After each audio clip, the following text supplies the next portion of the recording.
89.7 en Riobamba. Democracia 920 AM. Y Democracia TV para todo el mundo.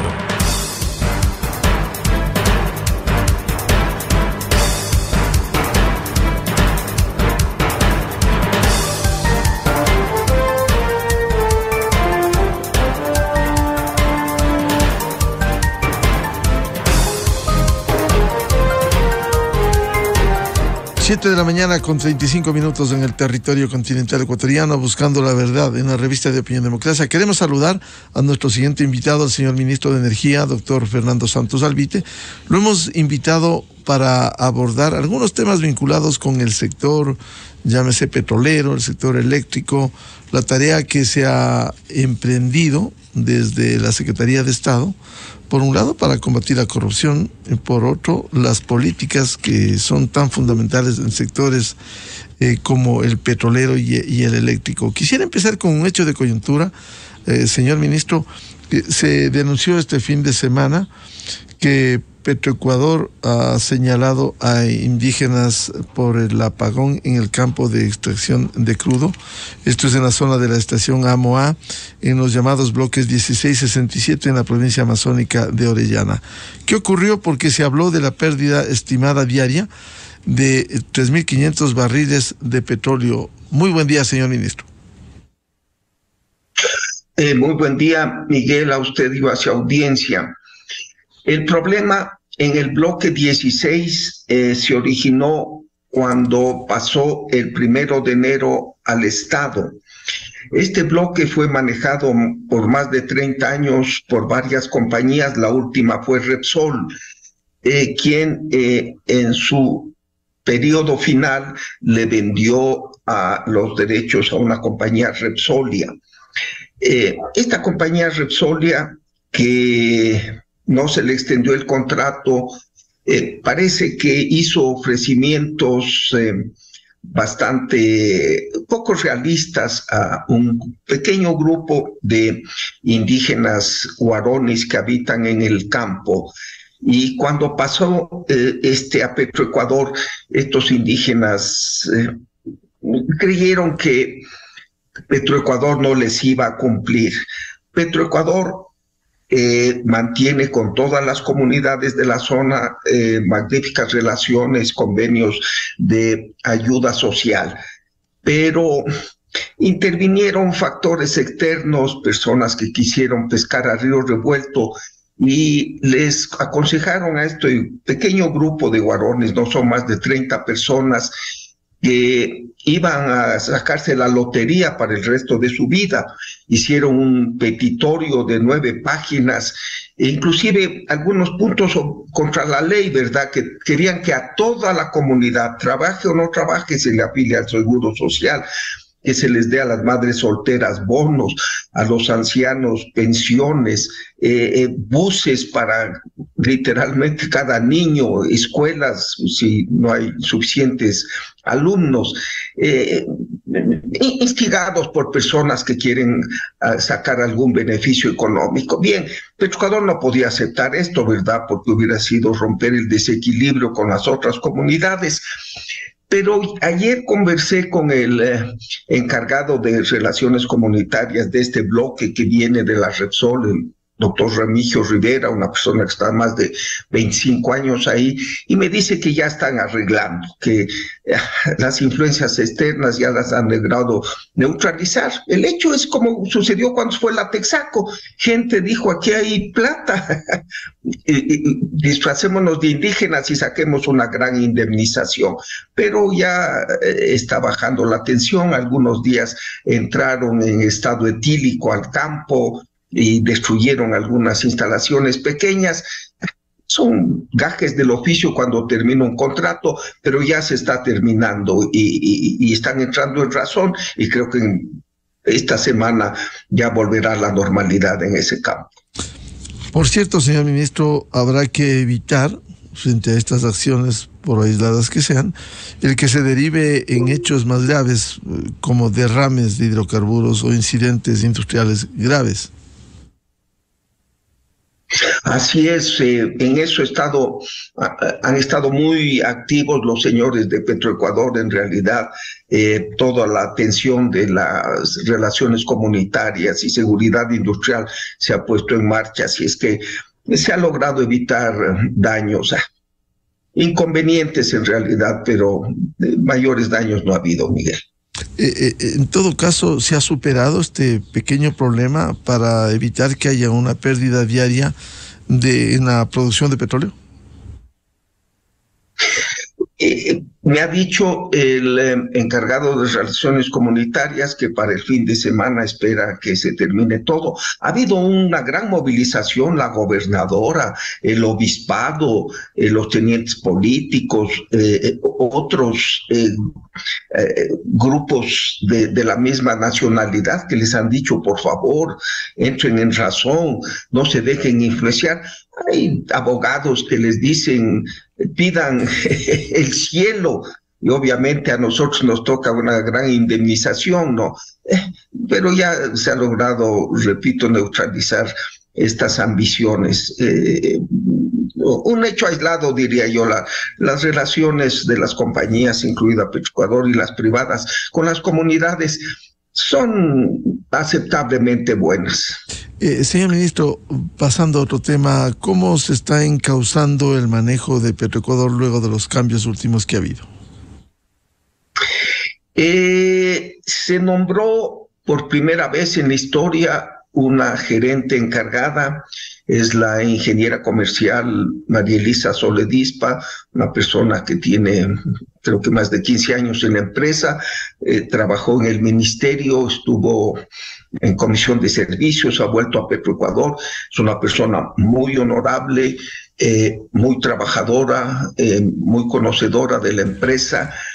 Creo que con esto ha vuelto la calma. Siempre un cambio de gerente crea un poco de inquietud.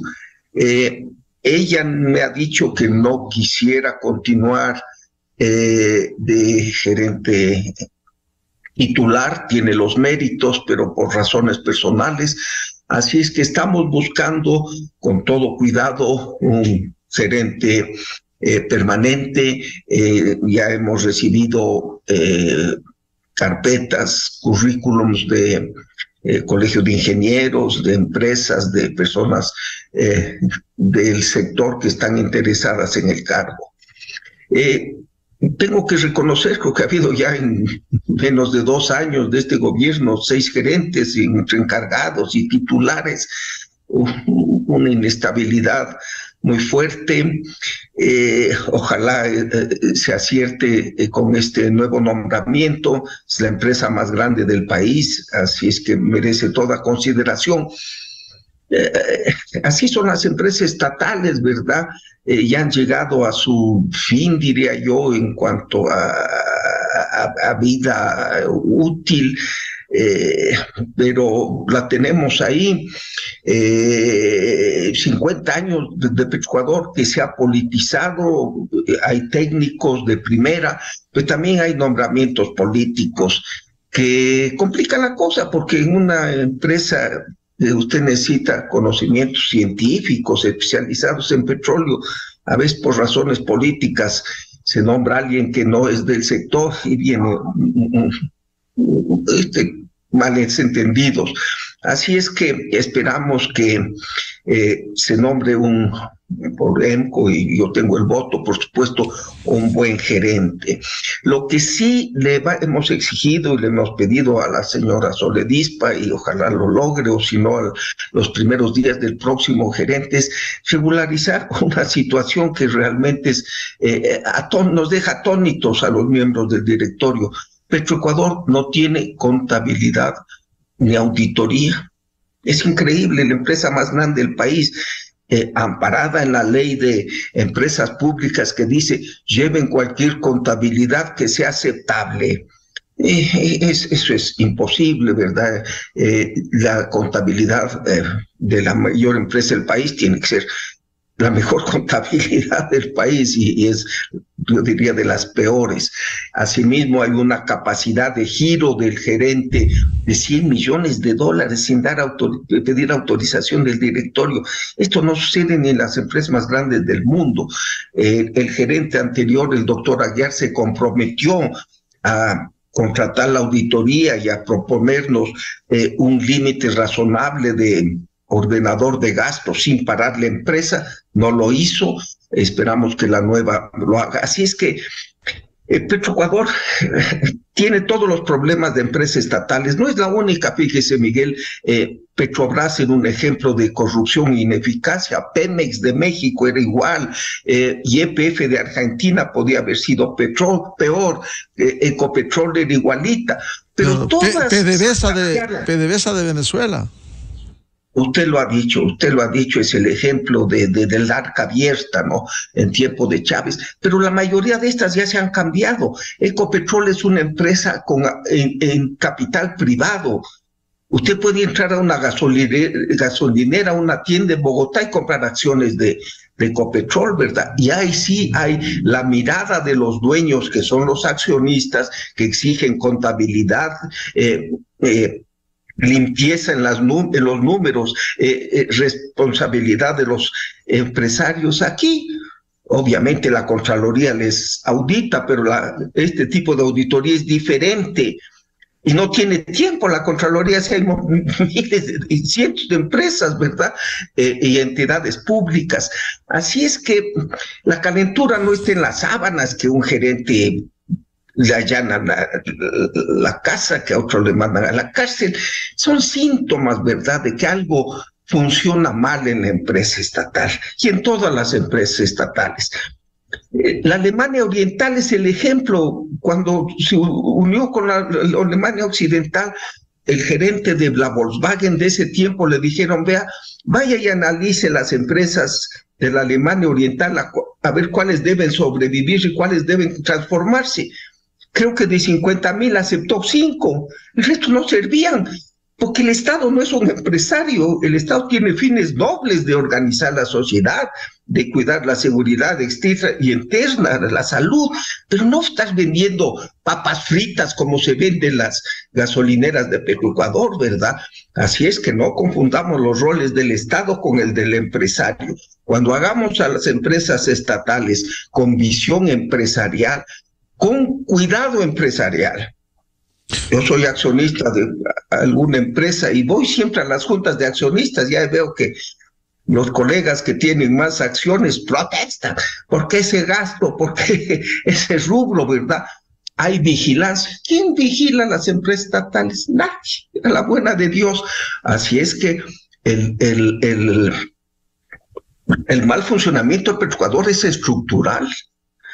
Como fue TAME, como fue tantas empresas estatales, la empresa de silos del Estado, en Provid, ¿se acuerda que no vendían arroz, sino que vendían whisky? Porque claro, en NAC y en Provid, bueno. Así es que hay que cambiar la estructura de las empresas estatales. Para eso se necesita el Congreso, para eso se necesita un consenso, y ahí todos estaremos tranquilos. Mientras tanto, estaremos de sobresalto en sobresalto. Un gerente bueno, una época buena; un gerente malo, una época mala. Ojalá el país esté listo para este cambio, porque ya veo que hay voces que dicen: no, la privatización es robarse la plata del Estado. Por favor, es exactamente al revés, es darle seriedad y respetabilidad a empresas absolutamente disfuncionales, ¿no? Pero bueno, eso es un debate. Mientras tanto, trataremos de poner a gente lo más calificada, como es la señora Sole Dispa, al mando de la empresa. Claro, el discurso politiquero es contra las acciones del sector privado, precisamente para que no cambie el sector público y siga en este marasmo, en esta situación tan compleja. Ahora, ¿cómo afinar en medio de esta complejidad de problemas, señor ministro, partiendo de la auditoría que tiene que contratarse, auditoría externa, cómo mejorar la producción y las tareas técnicas que están pendientes? Usted ha hecho la pregunta del millón, Miguel. Mire, la producción está cayendo. El año pasado, acabo de ver las cifras del Banco Central, apenas 481,000 barriles por día.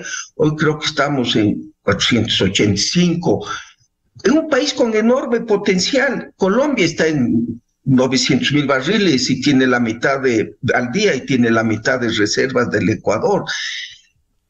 Estamos estancados desde el año 2003, hace exactamente 20 años que se hizo el oleoducto de crudos pesados, alrededor de 500,000 barriles por día, y podemos producir más. Algo estamos haciendo mal. ¿Cuál es el problema? Hemos producido ya unos 6,500 millones de barriles, se han extraído de la Amazonía. Llamémosle, es el petróleo fácil de extraer. Hoy está el difícil, ¿verdad? Que está a profundidades bastante importantes, que necesita una técnica muy sofisticada y mucho capital para extraer. Esas cualidades no las tiene Petroecuador. Entonces necesitamos la ayuda de las compañías extranjeras. Petroecuador está en 380,000 barriles por día de producción gracias a que tiene la ayuda de compañías como Schlumberger, como Halliburton, como varias empresas privadas. Porque el fisco no le da plata, también hay que reconocer, tiene otras prioridades y no tiene técnica, la técnica que heredó de la Texaco, algo que quedó de Occidental, pero no se ha modernizado, no es una empresa que gasta en investigación y desarrollo ni un centavo. Entonces necesita técnica y capital extranjero, hay que traerlo, por ABC no lo hemos hecho, pero ya el presidente de la República nos ha dado instrucciones claras, traigan este capital, traigan esta tecnología de afuera en contratos bien negociados. Estamos pensando sacar el campo Sacha a licitación, el campo Amistad para gas. Ojalá el ITT debería estar produciendo 200,000 barriles por día, está en 50,000, por más que se gastan decenas de millones de dólares en perforación. Así es que ayudándole a Petroecuador, trayendo capital y tecnología extranjera, podemos incrementar la producción. Toma tiempo, pero es lamentable que estamos estancados en los menos de 500,000 barriles por día. ¿Y las rondas petroleras del pasado se repetirán para abrir precisamente a la inversión para la explotación y el encuentro de nuevos campos o nuevas reservas? Sí, Miguel, mire, hay unas rondas que se llaman intracampos, son campos pequeñitos. Una se lanzó en tiempo del ministro Carlos Pérez en el año 2018, recién está dando resultados. Creo que las compañías que ganaron los bloques están produciendo 4,000 barriles por día, se está repitiendo esta ronda intracampos, pero el país tiene enorme potencial. Hemos explorado y producido en la mitad norte del oriente, ¿verdad? El petróleo se lo encontró el Lago Agrio en la frontera con Colombia. Hemos ido bajando incrementando la frontera petrolera, abriendo la frontera petrolera hasta la mitad del país, que es el ITT. Tenemos el suroriente con enorme potencial, porque en la frontera sur, en el Perú, hay grandes yacimientos. Pero tenemos el problema de los indígenas, ¿verdad? Que no les gusta la actividad petrolera. Hay que esperar que se dicte esta ley de consulta previa y esta es la nueva frontera petrolera. Pero en el nororiente, donde estamos produciendo ya 50 años, se puede mejorar el factor de recuperación. Mire, Miguel, en un país con técnica y con capital, del barril que está dentro de la tierra, usted recupera el 25, el 30%. Aquí recuperamos el 15%. Técnicas primitivas por la falta de dinero y de experiencia de Petroecuador. Podemos incrementar la producción. Así es que llamemos a las compañías. El país es atractivo.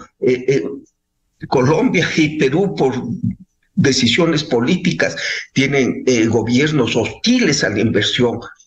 Y aún así las recibe. Colombia recibe 15 veces más inversión que el Ecuador, Perú 10 veces más, ¿cierto? Cuando el Ecuador es el país más atractivo de la región y no recibe nada. Algo estamos haciendo mal. Traigamos las compañías y podemos incrementar la producción. Y el presidente de la República nos ha dicho, suban la producción, por favor. Por cierto, esta es una cuenta pendiente que habrá que seguir impulsando, señor ministro. Así es, hay que hacer todo lo posible. Y vienen compañías, ¿verdad? Pero esta maraña burocrática, esta inercia, pero la vamos a romper, Miguel. Tengo apenas 3 veces en el cargo, así es que... cambiar todo, muy difícil. Quisiera consultarle otro tema importante, sector eléctrico.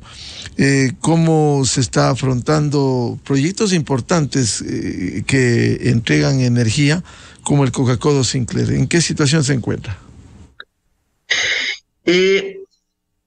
Está generando a medias, como ha generado la 1.500 megavatios capacidad, nunca se ha llegado, está en 800, 700, obviamente es una contribución importante, debe ser más del 15% de la demanda nacional. Sigue el río Coca, lamentablemente una amenaza. El día de ayer se fue una carretera provisional que se había hecho en el sector San Luis. De nuevo se despertaron las alarmas, ¿verdad? La solución definitiva es que alguien la arregle y arregle el problema del río, el problema de las fisuras. Como se ha anunciado públicamente, se va a negociar con los señores chinos el devolverles la planta, que ellos la operen y que nos devuelvan lo que nos costó con ajustes necesarios. Así es que en las próximas semanas vendrán los señores de Sinohidro a conversar. Esa es la solución. Se ha logrado superar el estiaje, la amenaza. Miguel, estos días se pronostican lluvias en la región oriental, lo que mejorará los embalses. Creo que hemos salido del peligro. Para el próximo año la sequía se ve mejor, así es que hay que tomar las medidas necesarias. Se va a firmar en los próximos días plantas, una solar donde era la refinería del Pacífico y otra eólica en el Cerro Villonaco, en Loja. Se sacó una licitación para que ofrezcan privados 500 megavatios, eólicos, hidráulicos y solares. Se está cambiando el modelo. Aquí sí se lo ha logrado cambiar en algo que ya el Estado no invierta, luego del fracaso del Coca, del Toachi Pilatón, que tiene ya 15 años de atraso, ¿verdad? Y no quiero seguir la letanía de las plantas eléctricas mal hechas por el Estado. Lo estamos trayendo a la empresa privada. Hay un proyecto Cardenillo en carpeta y uno Santiago muy grandes. Así es que soy optimista. Vamos a superar este estiaje, vamos a incrementar la capacidad de generación. También hay proyectos interesantes, los camaroneros que queman diésel, el conectarlos con el sistema nacional, el Oriente, que es una isla donde queman diésel, también que se conecta al sistema nacional interconectado. Dentro de la crisis está funcionando el sector eléctrico, y repito, con estos nuevos vientos frescos, de que sea el sector privado el motor que impulse el desarrollo del sector eléctrico, luego del fracaso absoluto del modelo estatista. Doctor Santos, en todo caso, frente al estiaje, ¿está garantizado que no existan cortes de energía con todo lo que se produce este momento? Así es. Ayer he tenido una conversación con el ingeniero Gonzalo Quillas, el gerente del CELEC, a quien le noté muy alegre, diciendo ya al fin volvieron las lluvias a la región oriental, se ha manejado bien, quiero reconocerlo, el sistema, algunas plantas viejas, pero se las ha puesto térmicas en operación. la generosa ayuda de Colombia, ¿verdad? Que un rato llegó a vendernos 450 megavatios, es la mitad de lo que produce el coca. Así es que con esas medidas logramos superar. Pero este es también una señal de alarma, una tarjeta amarilla de que el próximo año, si no tomamos medidas, puede ser peor. Las finanzas de las empresas estatales no son bollantes. La CNEL, que maneja la costa, tiene un contrato colectivo que destina la mayor parte de sus ingresos para el pago de exorbitantes indemnizaciones y sueldos y beneficios de los trabajadores, no tiene para inversión. La tarifa eléctrica ni siquiera cubre todos los costos, pero obviamente sería un suicidio político el incrementarla. Así es que frente a este vacío financiero de las empresas estatales, hay que llamar al sector privado. Lo que se está haciendo, hay una gran respuesta al sector privado, hay avidez en poner plantas en el país. Pese a la tarifa baja, con empresas eficientes pueden hacer dinero, así es que el sector privado nos está ayudando. En ese sentido estoy contento y repito, el ingeniero Quillas me ha asegurado que ya pasó lo peor y que el estiaje ya está terminando y no habrá apagones. Otro de los sectores, señor ministro Santos, importante, como es la minería legal, con todos los controles al medio ambiente, que de alguna manera se han visto, por lo menos, preocupadas frente a los hechos ocurridos con las demandas del sector indígena, que hoy dicen que los acuerdos quieren echar abajo. Por cierto, con la aprobación de la ley de consulta previa e informada, pero no solo se ven preocupados por las políticas que debieran venir en beneficio del fortalecimiento de la inversión, sino también por esta continuidad de la minería ilegal que tanto daño hace al sector formal, señor ministro.